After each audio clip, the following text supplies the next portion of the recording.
Okay, welcome back. This is Mr. Hassan's Maths channel. I'm now answering question number 5 from the May June 2023 International GCSE Cambridge 0580 paper 4 variant 2. And this question here is about volumes and surface areas and so on. So a student has asked me actually about question number 5b, but I'm going to just answer the whole question for completeness sake. Now it says here for part A cone has a base diameter of 8 centimeters and a perpendicular height of 15 centimeters. Calculate the volume of the cone.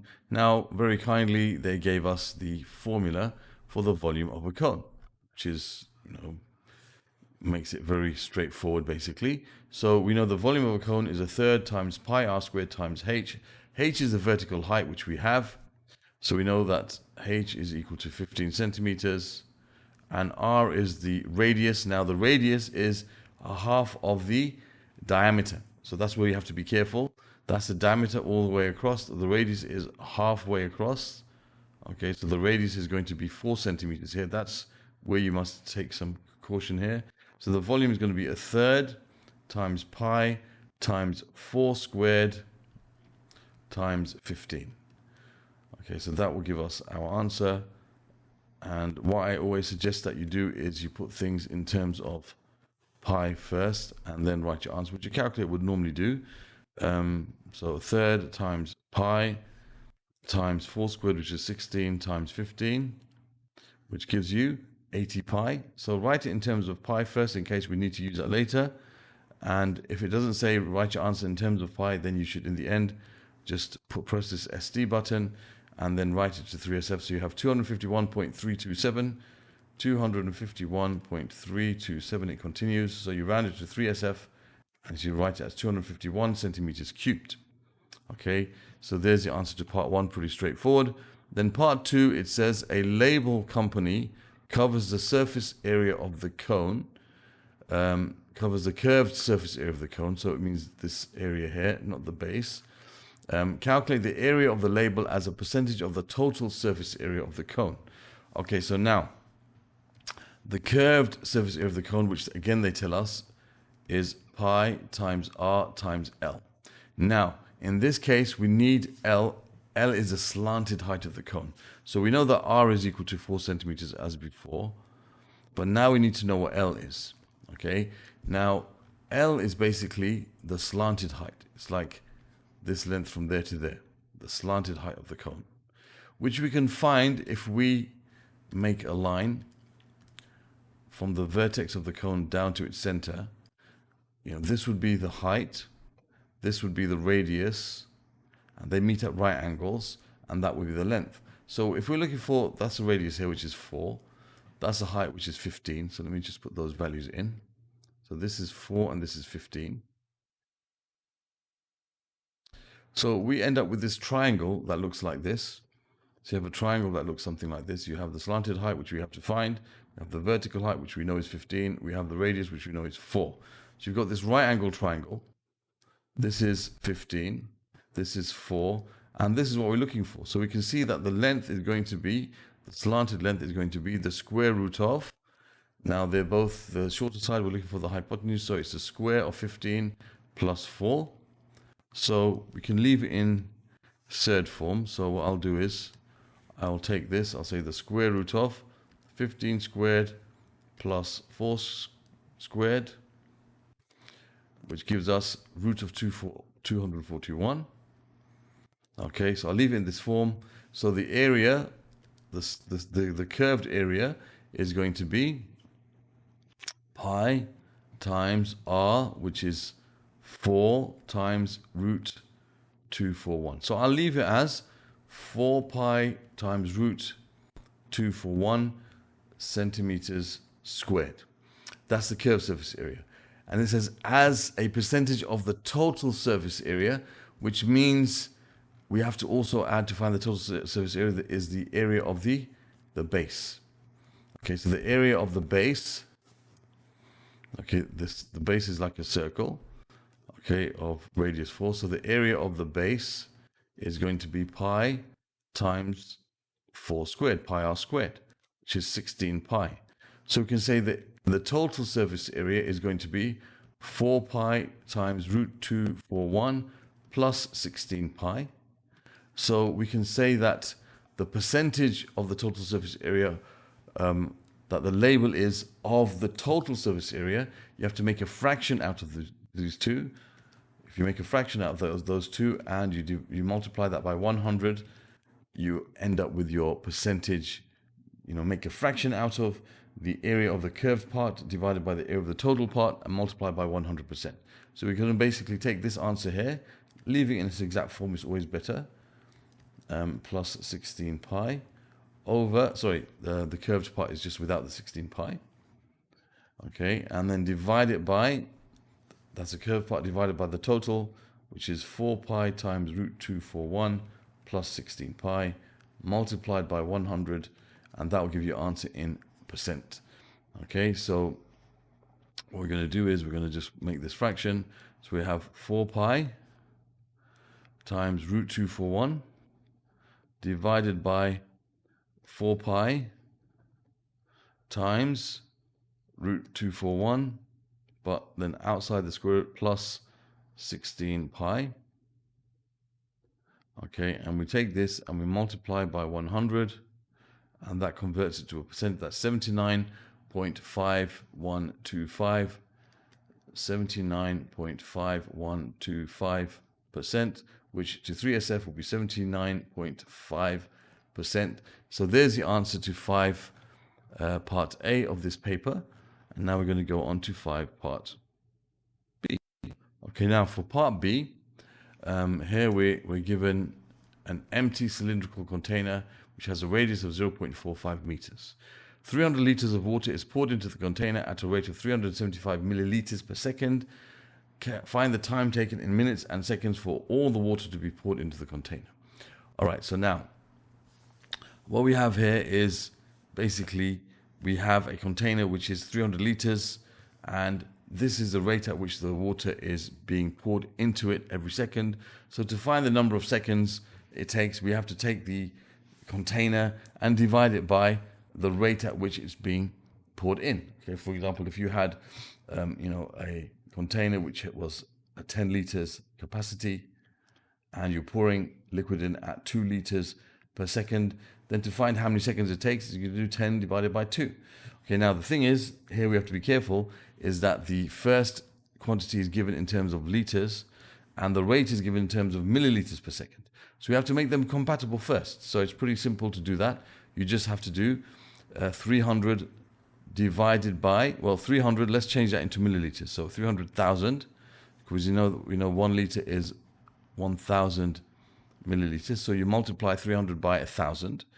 Okay, so I'll just write it like that first to make it clearer. So that's 300 times 1,000. That makes it into milliliters. So now they're in compatible units. So 300 multiplied by 1,000. Okay, that's now in milliliters. Okay, divided by 375 milliliters per second. So when we divide them, basically we're left with the number of seconds. So we're going to have 300,000 divided by 375. So 300,000 over 375, which gives us 800. So that's 800. That's in seconds. So we got to work out how many minutes and seconds that is. Well, we can think about how many 60s fit into 800. So we do 800 divided by 60. Okay, so we can work out that. So divided by 60, that'll tell you how many minutes there will be in 60. That's going to be basically 13 whole minutes. You're going to have 13 minutes. You end up with 13.333. So that's 13 minutes. And how many seconds? Well, what we can do is we can then take what's remaining. So let's do 13 times 60. That gives us 780. So that's going to be 20 seconds left. Okay, 20 seconds left, right? Because we know that 13 times 60 is 780. So what's left now is 20 seconds. Minus 780, 20. So 13 minutes and 20 seconds is how much time it takes for all the water to be poured into the container. Now, for part 2. Part 2 of this question, which was actually the question that was asked by the student. We're given here we're asked to find the height of water in the container. So we know that the water is going to take up a space in this container, okay, and the water will take the same shape as the container. So the water will be of a cylindrical kind of shape and have the same radius, but it will take up a certain height of the container. Now, if we want to find the volume of this, or the height of this container, what we need to do is we have to consider the volume, okay, of water. And we know that the volume of a cylinder is given by pi r squared h. So we know that the volume of water is 300 liters, okay? And this is given in terms of meters, right? And instead of having to memorize too much, what I teach my students is 1 liter is 1,000 centimeters cubed. And then if you need to convert it to meters cubed, you can very easily. So we could go about this question converting everything in terms of meters. So I can convert this to find out how many meters cubed is 1,000 centimeters cubed. Not too difficult to do that. And then we can deal in terms of meters. Or if we're not comfortable with that, we can change this into centimeters and then deal with finding the height in centimeters and then convert the answer in the end into meters, because the question wants us to give the answer in meters. All right? So let's look at this in both ways. Let's look at it in one way where we deal with everything in terms of centimeters first and then change it to meters. So we know that the volume is equal to pi r squared h. Now we know r is equal to 0.45 meters, and the volume we know is 300 liters. Okay, so this will be 300 times 1,000. So you have 300,000 centimeters cubed. And this is going to be in terms of centimeters. You're going to multiply by 100. That's going to be 45 centimeters. So now we can say that 300,000 is equal to pi times 45 squared times h. So our height will be this is now going to be in centimeters. It's going to be 300,000 divided by pi times 45 squared. So you'll have 300,000 over pi times 45 squared, and that will give us 47.157. So it's 47.157. Now this is going to be in centimeters. We want the answer in meters, so we're going to have to divide by 100, so you have 0.7157. So to 3SF, you're going to end up with 0.472 meters. Okay, to 3SF, that's how we have to express it, doesn't say anything else. Alternatively, what we could do is we could deal with things in terms of meters. Okay, so we know that R is already in meters, 0.45 meters. We don't have to change that. But the volume, we're going to change 300,000 centimeters cubed into meters cubed. So I'll start off with this because that's the conversion that we do know for sure. So if I want to convert from centimeters cubed to meters cubed, then I know I have to divide. I know centimeters and meters you divide by 100, but as we're converting cubic units, we're going to divide by 100 cubed. Okay, so this is going to be 300,000 divided by 100 cubed. And if you work out what that is, we have 300,000 over 100 cubed. Over 100 cubed, which gives us 0.3. So that's going to be 0.3. This is going to be equal to 0.3 meters cubed. Now everything's in terms of meters. We know that the volume is equal to pi r squared h. So have 0.3 is equal to pi times 0.45 squared times h. So in this case, h is going to be pi times 0.45, pi, h is going to be 0.3. 0.3 divided by pi times 0.45 squared. So that should give us exactly the same answer without having to convert the end. So we're going to have 0.3 over pi times 0.45 squared, which gives us, whoops, what did I do wrong? I should put times here, I think, maybe that's why. Okay, that gives us exactly the same answer, 0.47157. So we end up with the same answer. Okay, it gives us exactly the same answer. So there's two ways we could go about this question. Both of them are perfectly fine. We could convert from meters to centimeters, deal with everything in terms of centimeters, and then convert it into meters in the end, okay, by dividing by 100. Or we could, in the beginning, change the centimeters cubed, which is what, in terms of liters, 1,000 centimeters cubed. We could change it from centimeters cubed into meters cubed, and then the answer will come out as meters straight away. So those are two methods here of answering this last part of the question. I hope that was clear. Other questions from this particular paper will be found in the playlist that will appear in this section over here.